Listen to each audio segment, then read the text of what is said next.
आइए दोस्तों, corona virus को लेकर आज दिन भर की तमाम बड़ी खबरों पर नजर डालते हैं। कोरोना से जुड़े 15 बड़े अपडेट्स जानेंगे अपन, है ना। पहली खबर आप देख सकते हैं कि क्या कम होने लगा कोरोना का कहर, क्योंकि 2 महीने में सबसे कम केस 24 घंटों में देखे गए। जी हाँ, आपको पता होगा जनरली दोस्तों पिछले कुछ महीनों से भारत में रोजाना 24 घंटों के जो केस की संख्या है वो तकरीबन 80-90 हजार, कोई दिन 95,000 भी आ रही थी, राइट। लेकिन अभी हाल ही का जो ताजा आंकड़ा है उसके अकॉर्डिंग दोस्तों पिछले 24 घंटों के दौरान भारत में सबसे कम मामले देखे गए। देश में कोरोना के मामलों में बड़ी गिरावट आई। 24 घंटों में महज 55,342 ही नए मामले आए और ये बहुत ही अच्छी और राहत की बात है कि भारत में 24 घंटों के दौरान इतनी बड़ी गिरावट देखी गई। और ऐसे में दोस्तों भारत में अभी के ताजा आंकड़ों की अगर बात करें ना अपन, तो 24 घंटों में 55,000 से ज्यादा नए केस आए और उसके बाद 706 लोगों की जान गई, जबकि जनरली 24 घंटों के दौरान जान जाने वाले लोगों की संख्या का आंकड़ा भी 1000 के लगभग पहुंच जाता है। तो ये भी बहुत कम रेशियो रहा, अच्छी बात है। 2 महीने में सबसे कम नए मरीज देखे गए। भारत का आज का ताजा आंकड़ा क्या कहता है, तो अभी भारत में कुल संक्रमित केस की संख्या 71,75,000 से भी ज्यादा हो चुकी है, जिनमें से 8,38,000 एक्टिव केस यानी कि सक्रिय जिनका इलाज चल रहा है, जबकि 62,27,000 से भी ज्यादा लोग ठीक हो चुके हैं इस वायरस के चलते, है ना। इस वायरस के चलते भारत में मरने वालों की कुल संख्या का आंकड़ा 1,09,856 से भी ज्यादा पहुंच चुका है। इस तरह भारत का पिछले 24 घंटों का ताजा आंकड़ा।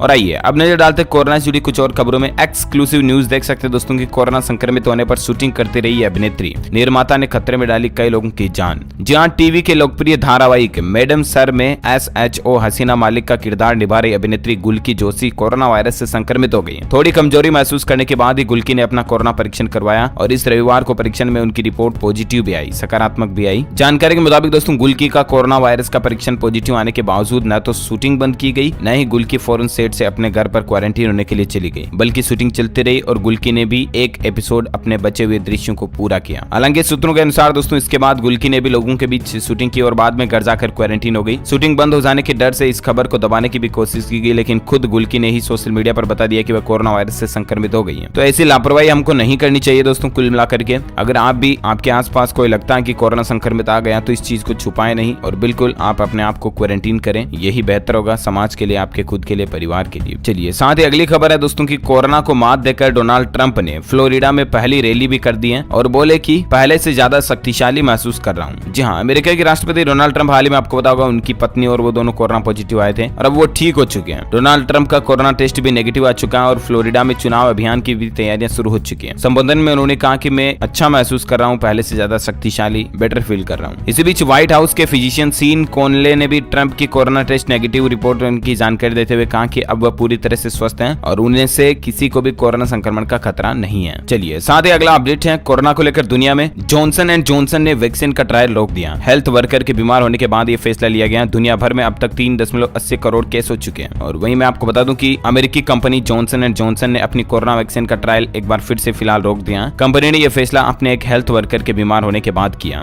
इसके पहले ऑक्सफोर्ड एस्ट्राजेनेका ने भी, आपको पता होगा, पिछले महीने इन्हीं हालातों में ट्रायल को रोका था। हालांकि स्थिति की समीक्षा के बाद इन्हें फिर से शुरू किया गया। और इधर जॉनसन एंड जॉनसन के हवाले से कहा गया कि ट्रायल में हिस्सा ले रहे एक व्यक्ति में बीमार के कुछ लक्षण दिखे गए और कंपनी ने कहा कि फिलहाल हम सभी तरह के ट्रायल रोक रहे हैं। इसमें फेज 3 ट्रायल भी शामिल है। ट्रायल में हिस्सा ले रहे एक कैंडिडेट में बीमारी के लक्षण पाए गए और हम इसकी जांच कर रहे हैं। वहीं खबर यह भी दोस्तों की फ्रांस देश में फिर से लॉकडाउन की नए तरीके से, नए सिरे से तैयारी शुरू हो रही है। 3 हफ्ते में यहाँ 3 लाख से ज्यादा नए मामले देखे गए और अब सरकार ने साफ कर दिया कि बिना सख्ती किए कोरोना संक्रमण को रोकना बेहद मुश्किल है। हेल्थ मिनिस्ट्री ने कहा कि सभी तरह के होटल, रेस्टोरेंट और बार अब बंद किए जाएंगे। इस मामले में किसी भी तरह की राहत नहीं दी जाएगी। सरकार WHO के संपर्क में भी है ताकि एक्सपर्ट की सलाह भी ली जा सके। यानी फ्रांस कंट्री में फिर से लॉकडाउन लग सकता है। इटली में फिर से सख्ती होने जा रही है। इधर ब्रिटेन में भी 3 चरणों की एक नई योजना बनाई गई है। साउथ कोरिया में जरूर थोड़ी राहत है। तो ये ज्यादा जानकारी आप देख सकते हैं। चलिए साथ ही अगली खबर है दोस्तों, सिर्फ एक लक्षण ही बता सकता है कोरोना और कोल्ड फ्लू में अंतर है। छींकने वालों को राहत दी गई है।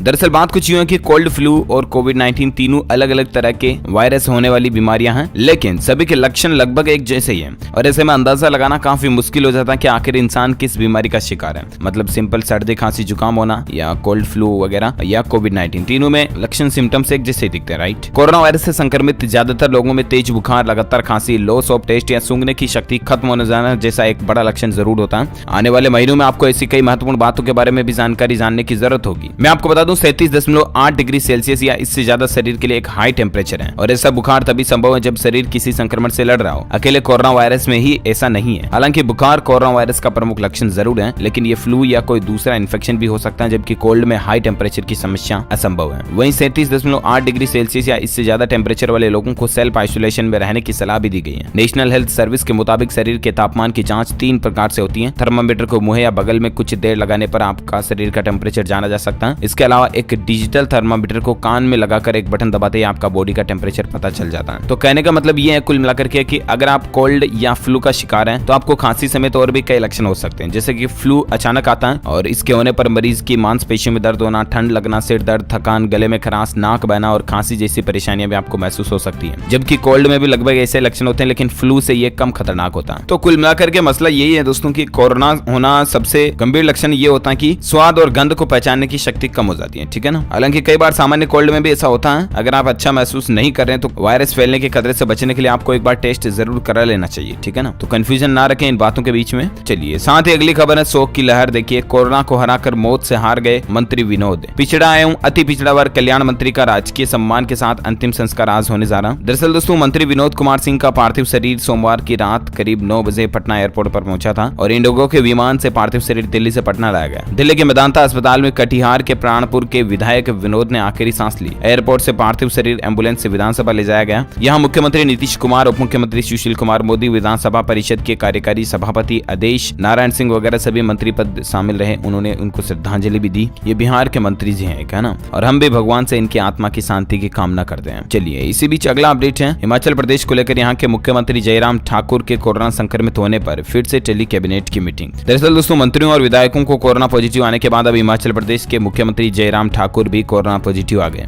2 दिन से कोरोना के हल्के लक्षण नजर आने पर सीएम जयराम ठाकुर ने सोमवार को उनका कोरोना टेस्ट करवाया, जिसमें उनकी रिपोर्ट पॉजिटिव आई है। हालांकि मुख्यमंत्री 1 सप्ताह से ही होम आइसोलेट थे और किसी से भी नहीं मिल रहे थे। अब अगले 1 सप्ताह से सीएम फिर से आइसोलेट रहेंगे या फिर 5 दिन बाद होने वाले कोरोना टेस्ट पर डिपेंड होगा कि आइसोलेशन का पीरियड बढ़ाना है या नहीं। लेकिन मुख्यमंत्री के कोरोना संक्रमित होने से अब एक बार फिर से कैबिनेट मीटिंग लटक गई है। चलिए साथ ही अगली खबर है कि स्वास्थ्य मंत्री डॉक्टर हर्षवर्धन ने यह दावा किया दोस्तों कि साल 2021 की शुरुआत में कोरोना वैक्सीन आने की उम्मीद नजर आ रही है। जी हाँ, भारत को अगले साल कोरोना की वैक्सीन एक नहीं बल्कि 2 वैक्सीन मिल जाएगी, ये कहना रहा। स्वास्थ्य मंत्री ने आगे की रणनीति भी बताई इसको लेकर। दरअसल दोस्तों, केंद्रीय स्वास्थ्य मंत्री डॉक्टर हर्षवर्धन ने उम्मीद जताते हुए कहा कि भारत में कोरोना वायरस की वैक्सीन अगले साल की शुरुआत तक आ जाएगी। हर्षवर्धन मंत्रियों के समूह यानी कि जीओएम की 21वीं बैठक में बोल रहे थे और इस दौरान उनके साथ नागरिक उड्डयन मंत्री हरदीप सिंह पुरी और विदेश मंत्री एस जयशंकर भी मौजूद रहे थे। स्वास्थ्य मंत्री ने कहा कि हम उम्मीद कर रहे हैं कि अगले साल की शुरुआत में हमें 1 से अधिक स्रोतों से कोरोना वायरस की वैक्सीन मिल जाएगी और हमारे विशेषज्ञ समूह देश में वैक्सीन के वितरण की योजना बनाने के लिए अगली रणनीति भी बना रहे हैं। और हम सभी भी भगवान से ये प्रे करते हैं, रिक्वेस्ट करते हैं, आप भी जिस किसी भी ईश्वर, अल्लाह, गॉड वगैरह को मानते हो, प्रे कीजिएगा प्लीज कि इस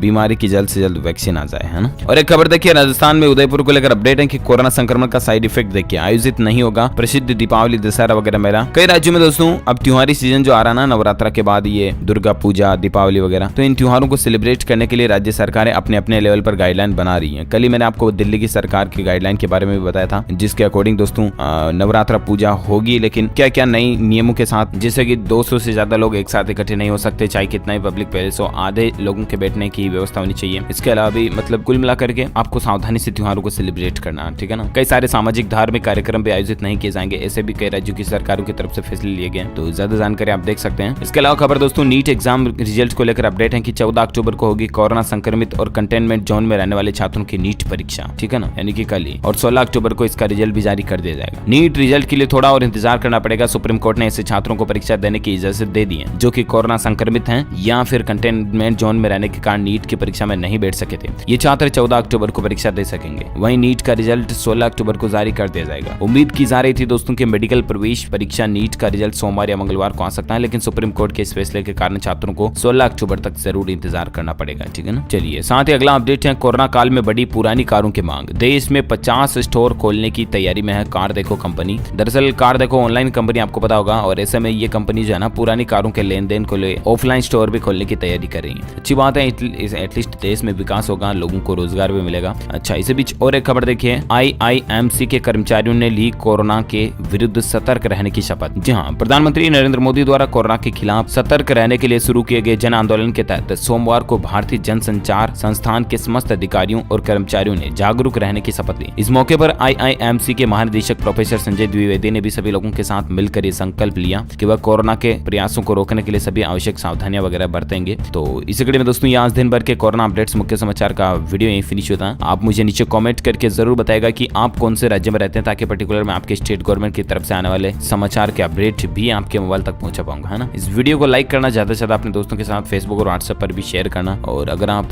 DLS न्यूज चैनल पर पहली बार आए तो चैनल को सब्सक्राइब करके बेल आइकॉन भी जरूर दबा देना, ताकि आपको रोजाना की ताजा अपडेट्स तुरंत आपके मोबाइल पर मिलते रहेंगे। Thank you, take care, goodbye, जय हिंद, जय भारत, वंदे मातरम।